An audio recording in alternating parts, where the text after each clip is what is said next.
Après les guerres de l'opium qui ont eu lieu vers la fin de la dynastie des Qing, Shanghai s'est ouverte au commerce extérieur et une foule d'hommes d'affaires étrangers s'y sont précipités. Pour intéresser leurs clients, ils firent venir des affiches publicitaires de l'étranger. Mais le public chinois ne s'y intéressait pas. Ils comprirent bientôt leur erreur, et leurs affiches comportaient désormais des images folkloriques chinoises, provenant des légendes, comme les vieux sages ou les gros bambins.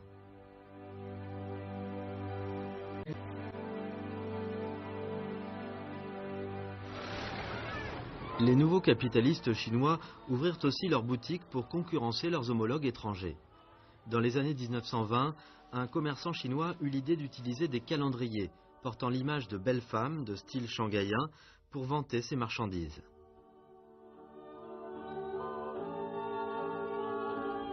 Ce genre d'affiche devint très populaire à Shanghai et même dans tout le pays. Ces affiches jouèrent donc un grand rôle dans le commerce des capitalistes nationaux, en donnant une image de la femme moderne chinoise imitée par de nombreuses femmes qui cherchaient à suivre la mode.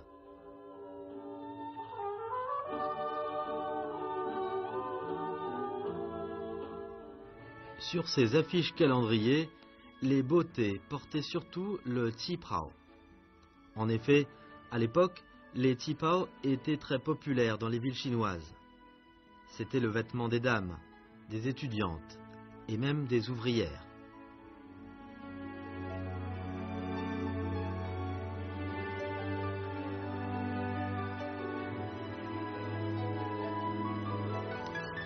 Chaque nouveau modèle de qipao qui apparaissait dans le calendrier publicitaire provoquait un courant d'imitation. À Shanghai et ailleurs, les femmes allaient chez leur tailleur pour commander une robe du modèle du calendrier.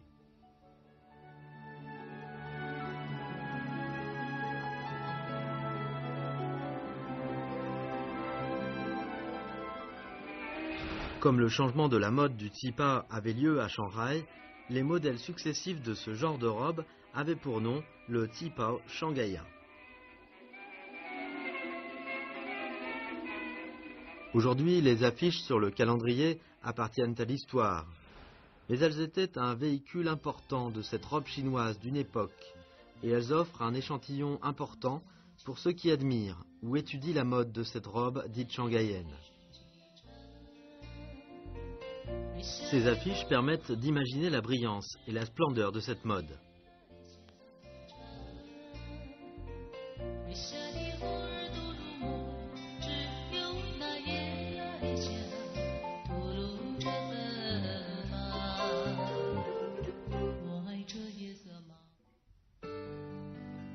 En 2008, sous le nom de l'exposition des qipao centenaires, une grande exposition de vêtements fut inaugurée au musée des Beaux-Arts de Shanghai, en tant qu'action importante dans la protection du patrimoine culturel immatériel de cette ville. 旗袍上面的镶、嵌、网、荡、盘、绘、绣、缂丝、织锦等等。那么这些技艺，由于在解放以后啊，这个旗袍渐渐退出我们的视野当中，那么很多的这个民间的艺人啊不再做它，那么这个技术呢，慢慢在我们的老师傅当中呢就失传。还有一些呢，现在即便还传承下来，做得越来越粗。那么因此呢，在6、7年前，我们上海首次提出申报非物质文化遗产项目的时候，那么海派旗袍制作技艺被列入首批非物质文化遗产。 Plus de 100 qipao collectionnés pour être présentés à l'exposition attirèrent un public nombreux, puisque l'on pouvait admirer directement leurs formes classiques et leurs coutures minutieuses au lieu de les voir apparaître sur des dessins. L'enthousiasme fervent du public dépassa de loin les attentes de l'organisateur. 展览期间一共10几天时间，每天把这个展馆啊撑得水泄不通啊，成千上万的观众来观看这个旗袍。那么这个展览以后呢，对我们来说有个更主要的任务摆在我们的面前啊，我们把历史的东西都归拢起来。这个我们所做的这个工作，只不过是一项工作，那是保存的工作。更主要的，我们还是要保护。 Comment peut-on conserver efficacement l'art de la couture des qipao? En septembre 2011, l'art de faire des Tsiprao Dragon Phénix figurait sur la 3e liste nationale du patrimoine culturel immatériel. 龙凤是一个企业的招牌，作为一种服装的形式，它其实也是海派旗袍的一个分支。龙凤它比较多的是继承了就是民国30年代的那种旗袍的样式啊，比方说有一向一广或者是一向一荡等等这种技术。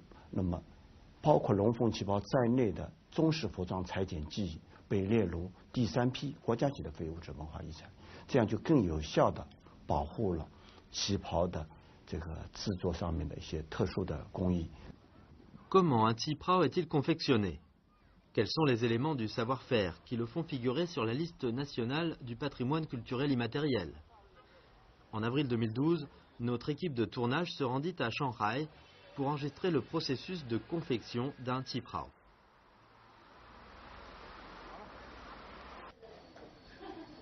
Xu Yongliang est un successeur des arts de la confection du Tsiprao dit Dragon Phénix. Pour démontrer pleinement son savoir-faire, il invita un modèle pour lui faire une robe.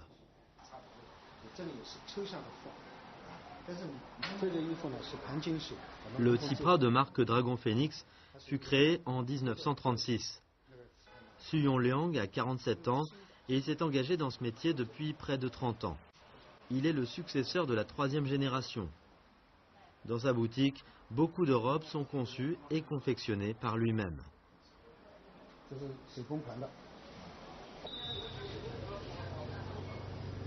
Pour faire ressortir la qualité de ce modèle, Xu décida de lui faire un Tsiprao dit de bonheur, qui permettrait de montrer parfaitement les procédés traditionnels de la confection de ce modèle de robe. Les Tsiprao sont beaux, mais comment peut-on arriver à cet effet? Xu nous expliqua que le point essentiel était de prendre les mesures sur le corps de sa cliente. Pour faire une robe de style shanghaïen, il faut obtenir la mesure de 36 points du corps.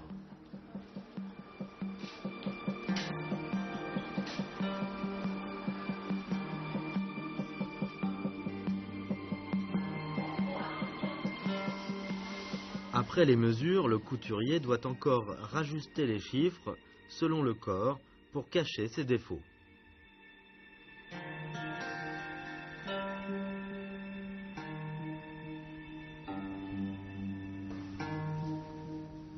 Le Tsiprao dévoile la courbe du corps féminin avec des lignes simples et claires. On dirait qu'il est exigeant pour la porteuse. Cependant, Xu nous indiqua que le Tsiprao s'inspirait des avantages des méthodes de la coupe chinoise et occidentale pour faire pleinement valoir l'avantage du corps, tout en cachant les défauts. Cela explique la grande vogue de cette robe, durant plus de 50 ans, jusqu'à la première partie du dernier siècle. Le Tsiprao était au début la robe qui habillait les femmes des bannières Manzhou de la dynastie des Qing. Le col droit, le pan long, l'ouverture à droite, les manches plates. 满族当时流行的一种时尚是人以高为美，比方说我们看到他那个头上用的那个甲髻，那个也叫大剌翅，那么这个大剌翅有的都要30公分左右的那么高，然后还有一个呢，就大家可以看到满族妇女所穿的鞋子，它那个鞋子呢底是比较高的，这样又加出来断。那么还有一个呢，它就是把这个服装啊，就是上下一裹圆，就是上下连锁在一起。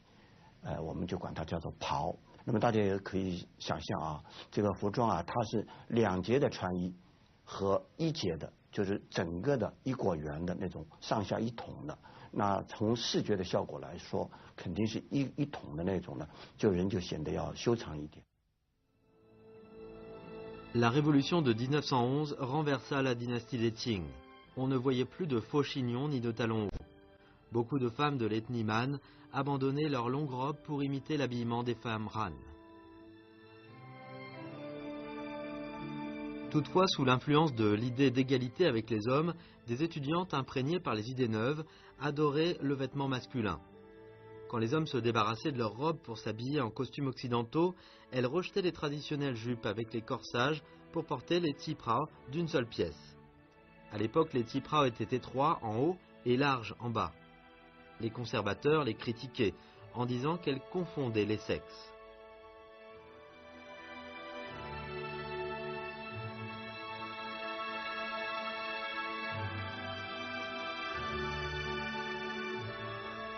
Les Shanghaïennes aspiraient à la beauté. Cette robe leur donna ce qu'elles cherchaient.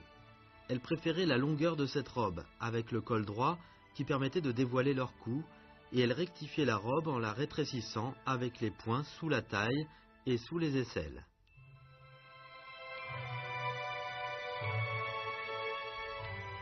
Grâce à cette réforme, la robe vieillotte des femmes des bannières se transforma en un vêtement à la mode, répondant le mieux au caractère particulier des Chinoises. Dans les années 1930, le tsipra réformé, inventé à Shanghai, se répandait dans toute la Chine. 最早穿着旗袍的这个妇女呢，是一些知识女性。时间一久呢，就是广泛的传开来。那么包括一些连纺织那个厂里边的女工，她也开始穿着旗袍。那么旗袍呢，正式的走向民间。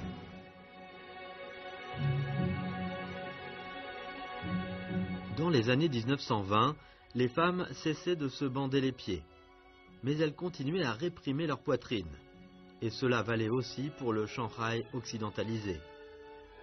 La coupe du tsiprao continuait de suivre la façon plate traditionnelle correspondant au gilet destiné à aplatir la poitrine. Cette forme plane rendait la simplicité des femmes.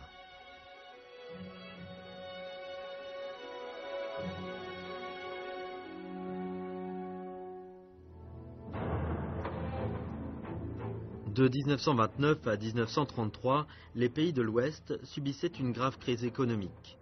Beaucoup de femmes qui travaillaient déjà furent obligées de rentrer dans leur famille et l'idée que les femmes devaient avoir leur propre forme reprit le dessus.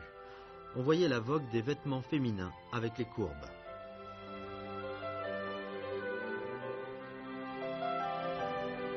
La façon à la vogue internationale se fit rapidement connaître à Shanghai. Et les Shanghaïennes se mirent aussi à libérer leur corps.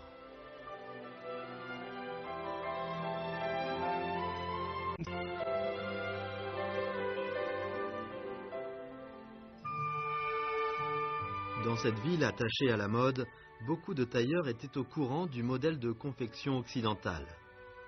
Pour répondre aux besoins de la recherche de la beauté des courbes, ils réformèrent le tsiprao en appliquant la réduction de l'étoffe sur la poitrine et aux reins.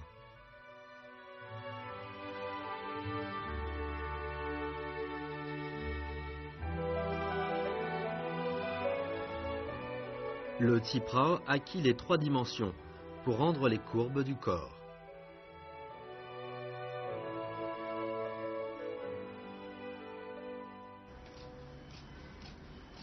Les tsiprao actuels perpétue les formes fixées dans les années 1930. On réduit les étoffes des parties de la poitrine et des reins pour que le vêtement cousu rende la forme dimensionnelle du corps.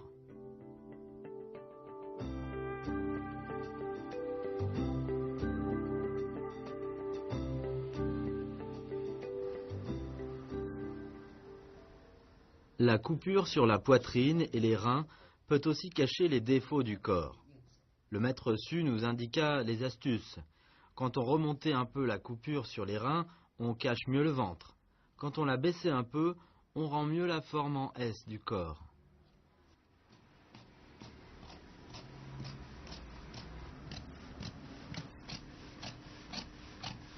Le modèle choisi par Su a un corps parfait, on n'avait plus besoin d'effectuer ces arrangements.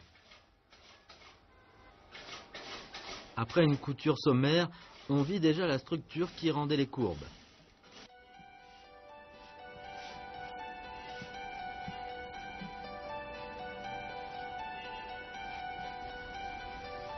L'étape prochaine était l'essayage, une étape indispensable pour avoir un tsiprao qui moule le corps.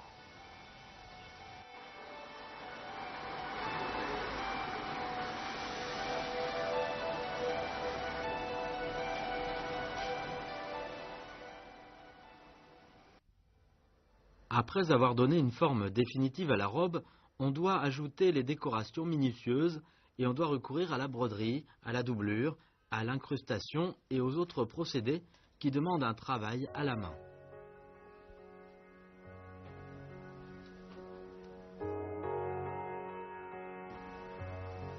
Le maître Su devait faire d'abord une couverture sur chaque fente en bas.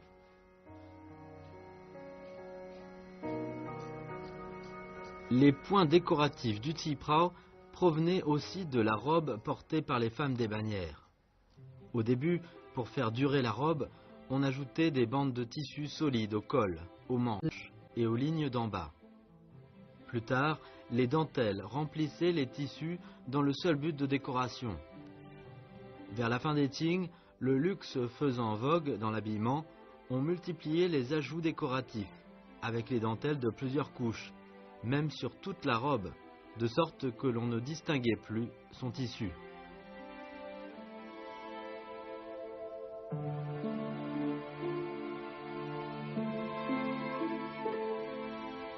Avec l'évolution du Ti Prao qui devenait populaire parmi les femmes de Shanghai, on rejetait la broderie de dentelle de grande surface et on conservait seulement les procédés qui représentaient l'essence de l'art décoratif vestimentaire.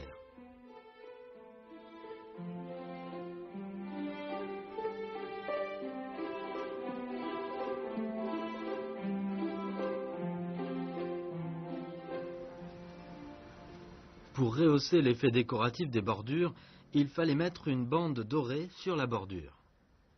On mit la bande avec le col et on la cousit à la machine avant de la renverser.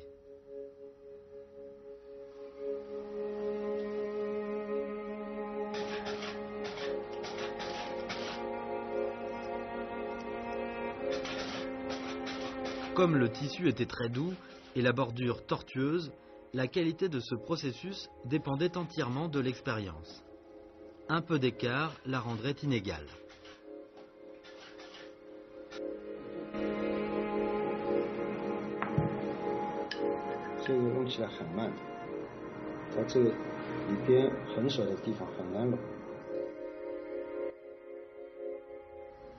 Pour arriver à une bonne qualité de ce processus, Su avait fait des exercices durant plus de 10 ans. Il déclara que son niveau n'égalait pas encore celui des anciens. Ces derniers pouvaient faire une bordure ronde comme si elle avait été gonflée.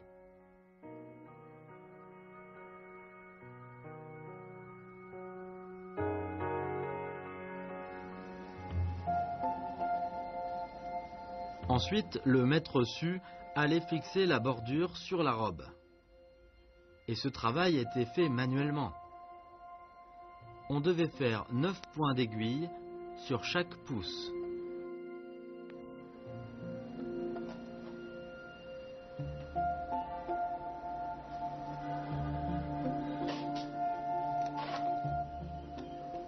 Su est un grand maître. Malgré cela, il lui fallut plus de 4 heures de travail pour accomplir la couture d'une bordure et un Ti Prao à 4 bordures à fixer.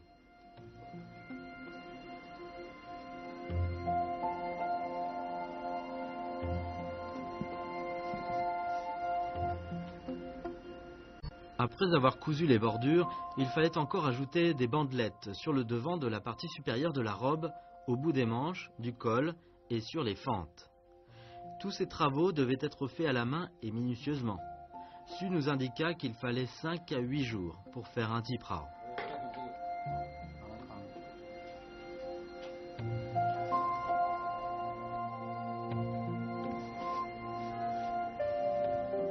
Le long travail minutieux à la main a affaibli l'acuité visuelle de Su avant l'âge de 40 ans. Su nous dit que ce travail à la main n'était pas difficile et qu'avec le temps, on arrivait à le maîtriser.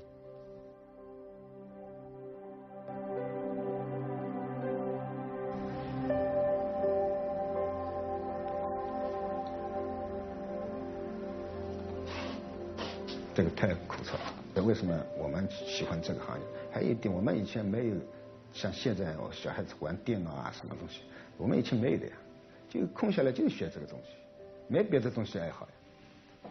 现在那个孩子不一样的。Après avoir monté les manches et le col, Su devait faire la dernière étape du travail, faire les boutons de tissu. Ces boutons de tissu embellissent la robe et jouent quelquefois un rôle très important. Il faut faire attention à l'harmonie entre l'ensemble et les boutons. Le Tsiprao confectionné par Su avait déjà assez de détails de beauté, mais il était préférable de le munir de boutons simples.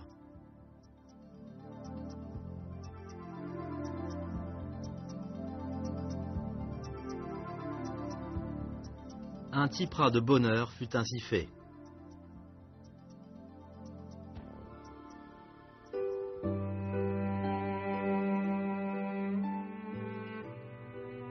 Partant d'un morceau de tissu, on fait une belle robe. Chaque étape exige un travail minutieux et on en trouve le résultat d'une longue expérience, la recherche de l'homme sur la beauté et la compréhension de ce qui est beau. C'est peut-être là la source du charme du Tsiprao.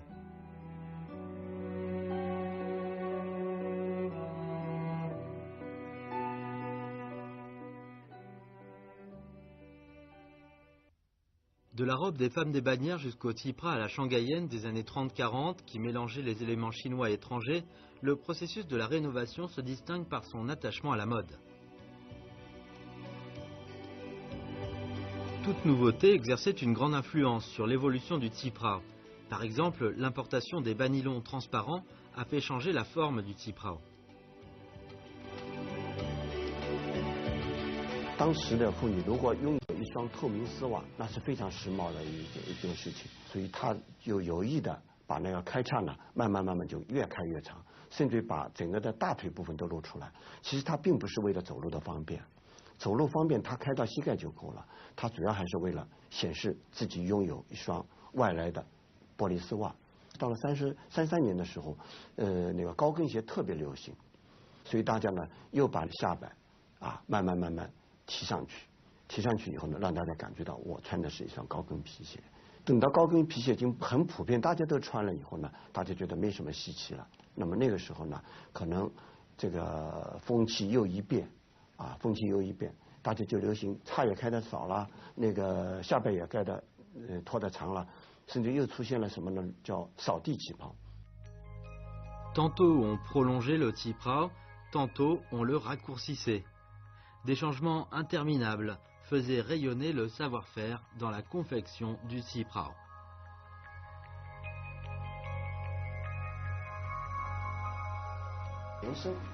À présent, quelles sont les nouvelles tendances?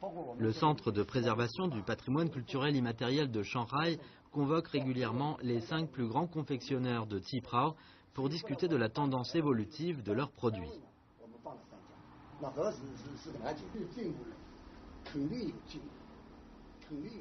它需要整个行业把我们每一家企业每一个设计师他对旗袍的一些理解，对旗袍的一些创新把它表达出来，那么它就会变得丰富多彩。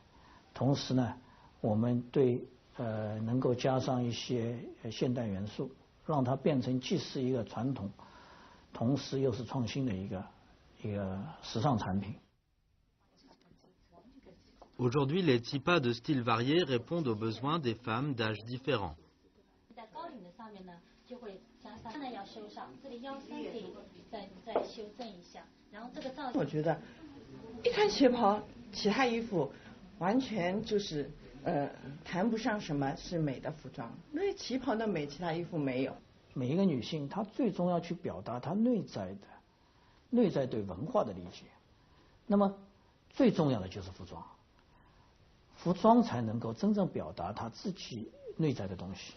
那么我觉得旗袍它是一个非常好的载体，因为它与生俱来就带着一种东方的一种美，一种所谓含蓄的美，不那么张扬的这种美，这样过来啊，我觉得呢，它会慢慢变得很重要。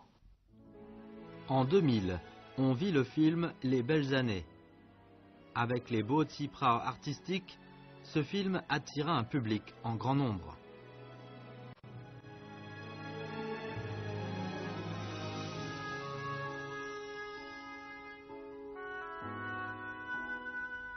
Aujourd'hui, grâce à l'appui de la Fédération des femmes de Shanghai, on a organisé de multiples manifestations pour promouvoir le tsiprao. Les femmes éprises de beauté portent le tipra pour s'exprimer tout en démontrant la tradition de la culture chinoise. 旗袍在30年代在上海滩非常的风行，也可以说是当时上海的文化特色之一。那么到了今天，我们国际交流越来越多，我们觉得海派旗袍它的传承是需要宣传、需要穿着、需要去展现。